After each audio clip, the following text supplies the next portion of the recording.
This is Martin Giles of the Guildford Dragon News, and I'm with John Morris of the Peace Party, who's a veteran campaigner in Guildford and is standing once again, this time in the forthcoming general election. John, welcome again to the Guildford Dragon News. Thank you. Good to see you. Now, time is of the essence, so we'll get straight into it. And the first question is about housing and the Greenbelt. I'm asking all the candidates similar questions so that they can be compared by people looking at the interviews.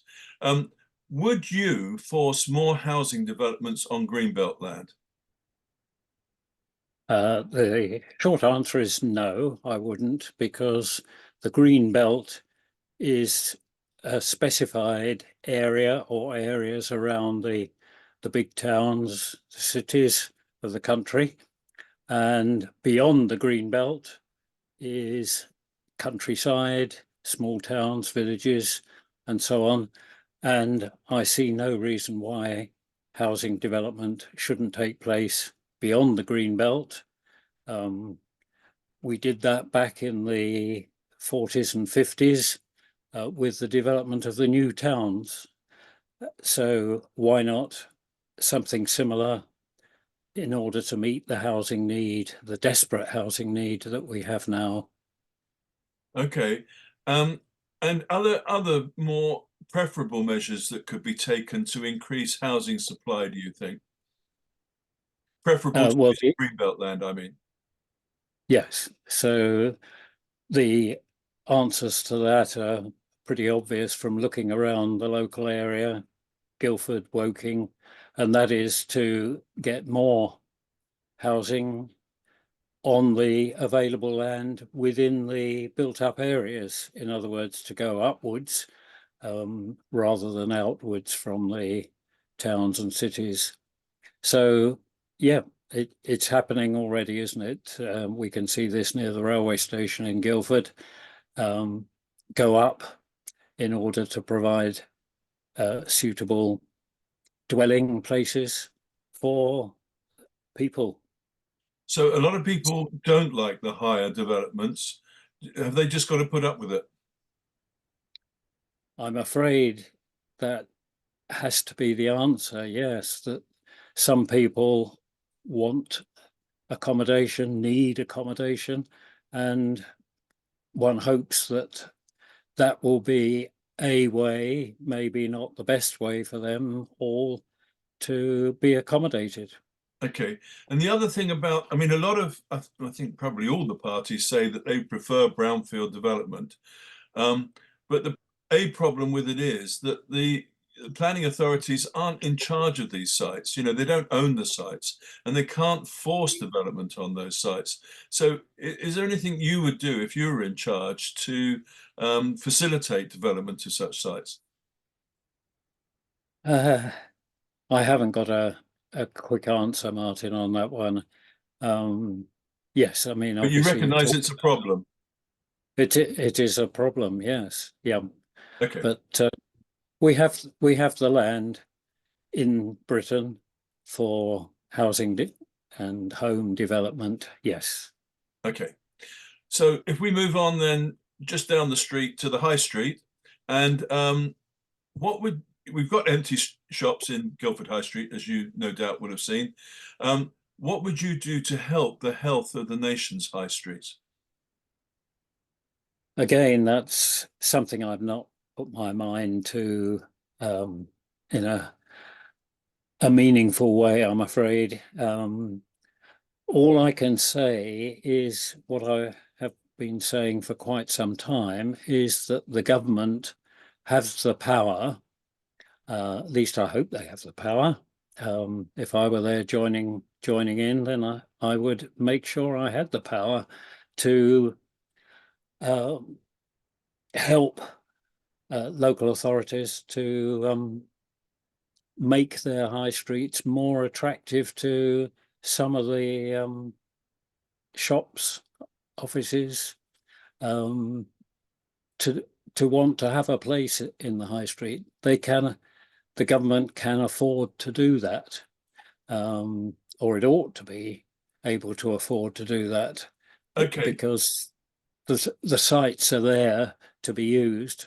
let's get using them for whatever private individuals want to do. So do you think that the rents need to be controlled, or the system of business rates needs to be changed? Or perhaps do you think that we should convert more shops to residential, because that's where the demand seems to be, and a lot of us are shopping online? What kind of things have you got in mind? Yes, obviously the way that the government can help is to make sure that the local authorities don't need to gather all the cash that they need to operate from rents and rates on the high street. So yes, it is possible for the government to help. They're providing the local authorities with the cash that the local authorities need to provide our services. And do you think it would matter if more shops became residential? No, it could easily be possible. And of course, those sites are sometimes already used, aren't they, with dwellings over the tops of the shops. So Yeah. why not And I try to mean, encourage them to? historically, shopkeepers did not always, but often did live over the shop, didn't they? Indeed, yes, yeah. Okay. So Now then, next thing about the cost of living. What would you oh, do to make life more affordable for those on lower incomes? Because we're in an affluent town, we're in an affluent county, but we all know that there are people in Guildford itself who are having to manage on lower incomes. How can we help them, or how would you help them? well, first of all, of course, are the employers of those people, should they be in employment. It's up to the employees and the employers to make sure that everybody is receiving a good wage or a good salary for the work they do. Should that not be possible, of course, then the government should be helping, or could be helping, with benefits, appropriate benefits to the people who are on the lowest incomes. Yeah, so that's the way I see it, really. Again, the government can afford to help those that don't have an income.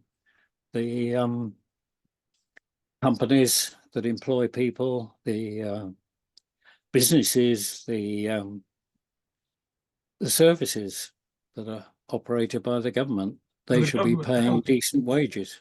the government has raised the minimum wage recently. Would you raise it even more?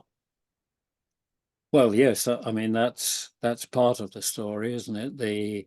That's a government requirement, but yeah, apart from that, then the But what would you, employee. sorry to interrupt, but what would you say to That's an employer who said, well, if you raise the minimum wage more, we'll simply have to go out of business because we can't afford to run with those wage levels? Okay. I see that. Yes, of course. But You haven't yeah, got an answer to that. no quick answer to that one. No, No. okay. Now, if we can move on next to migration, which was one of the, I think in the list I saw, it was the fourth highest concern for voters at the moment. Yeah. Is the current level of net migration sustainable? I would definitely say yes. I see no reason, apart from the ones that we see frequently bandied about, I see no reason why it shouldn't be possible for anybody anywhere in the world to move anywhere else that they wish to be. And I know that's not going to be favourite with a number of parties, but yeah, human rights for me are vital, and So movement you would just have open borders, is that right? eventually, yes, that Uh, will be my aim, to Okay. make sure that that's what we're working towards. And I would you mean, have any kind of control? I mean, would you allow, you wouldn't care about their criminal record or anything else? no, I mean, if they've got a criminal record in this country, we don't we don't ban them from uh, going around the country. So why have a boundary and say that if you cross that boundary, something's got to happen to you? No, I see human rights demand that freedom of movement is vital, and that's where I would stand. I don't see any real reason to restrict movement of anybody to anywhere. And so you would, Obviously, sorry.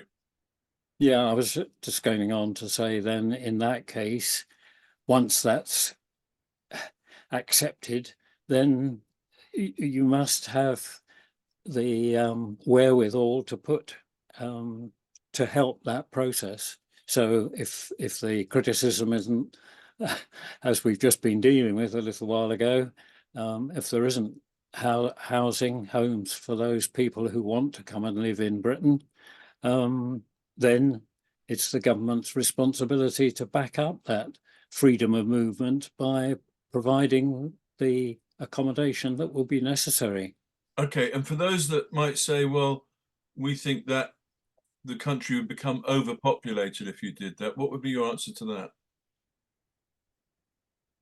I don't think there's, I think the concept of overpopulation is not a viable one. We have place, we have areas to accommodate people who wish to come and live and work here.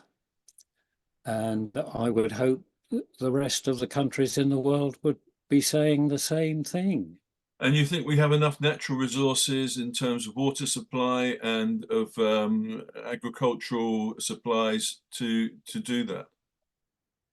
Yes, yes, and we have the possibility of making sure that we have sufficient water supply, that we can purchase food from other parts of the world as we do now. We Okay. don't grow all the food we need now, even. No, no, we don't. So I guess this next question, when we're talking about illegal migration for those crossing the channel in boats, you would Mm. simply accept them without question. I take it. Is that right? That's absolutely right. Yes, I can't say open borders and then say certain people No. can't come here. Okay. No. So you're definitely, I presume, against the current government policy of sending them to Rwanda. Yes, Okay. that's inhuman to ship people off to places they don't want to be in. No, I would have open borders, as you say, eventually. Okay, but That's we the could, aim. I mean, within this country, we can't force other countries to have open borders, can we? I mean, there might be lots of people here that would prefer to live in New Zealand, but they can't go there without that government's permission. That's right. So this is why we have something called the United Nations, um, in order to that we can talk with all the other countries of the world and sort this out. Okay, now we Um, mentioned water as a resource just now. How would you stop sewage being discharged into our rivers? well, at the end of the day, I think we do have to take the water companies back into public ownership, nationalisation, or Yeah, whatever you call it, so okay. that there's sufficient cash going into the water industry, in order to deal with the problems. It's going to take a while, I guess, to get the sewage problem sorted, to get the water supply problem sorted. Yeah. And you think that the government has sufficient cash to do that and meet all its other obligations, and under your policy, the increasing population too? Yes, of course, the government is in a unique position by comparison with the rest of us in that it is in charge of making the pound sterling, and it can make as much of the pound sterling as is usable by the population, by the companies, the public offices, the health service, water supply, and all the other industries. It doesn't have, strangely, and it takes a little bit of while to get used to this, the government doesn't have income simply because it spends whatever it feels is needed on whatever is needed. Mm. But if you just increase, are you saying that you should just print more money? Well, of course, that doesn't happen these days, does it? You fill in a spreadsheet and instruct the Treasury and the Bank of England to pass on that a particular amount of cash to the health service, the water industry, whatever it is. But wouldn't there be economic consequences to that policy? You know, perhaps inflation? Well, we have inflation now, don't we? Well, And it's down we to ought, 3% again, isn't it? yes, but that's relatively small, and that's containable within the economic system that I am learning about slowly. Okay. Yeah. Right, well, now you'll be standing for the Peace Party. Yeah. So I'm going to ask you, should the desire for peace, because you are a pacifist, I believe, should the desire for peace be greater than our desire for freedom? Do you know, I've never thought of that side by side like that, which is the better one to go for. I mean, I would hope that they go together. So I wouldn't favour one in relation to the other. If we have freedom, we then stand a good possibility of getting peace. If we have peace, we should have freedom. So what would, if you Yeah. were the president of Ukraine at the moment, what would you do?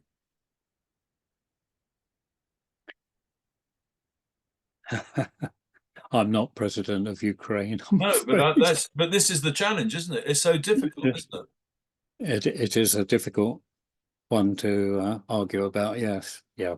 I'm sorry, I haven't got a straight answer to Ukraine or Israel, Palestine or Sudan or wherever there is a lack of peace, I mean, severe. we all desire peace, don't we? And anyone who has experienced any kind of conflict will know that it's much preferable to those situations.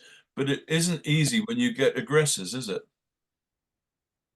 It isn't, no, but then I would hope that the United Nations, particularly other organizations like the European Union, would be working together to make sure that war and the causes of war, the aggressors, if you like, don't happen.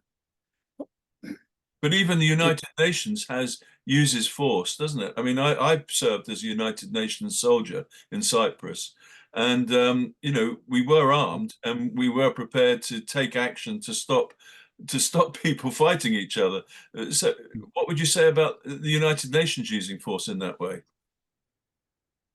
It's a shame that they have had to in the past, but the basic what's the word I want? Can't think of the word.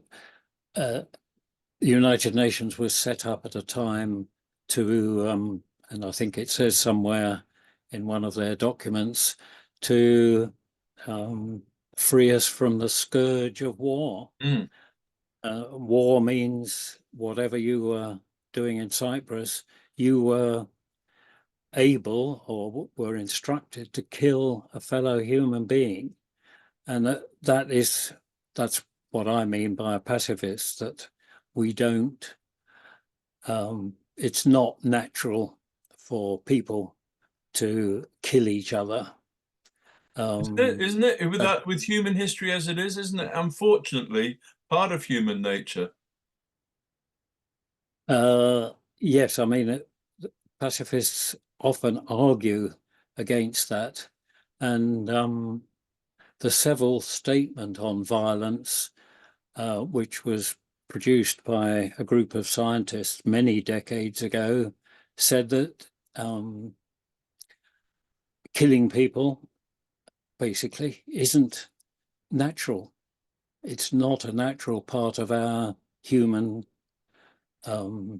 makeup. Full stop.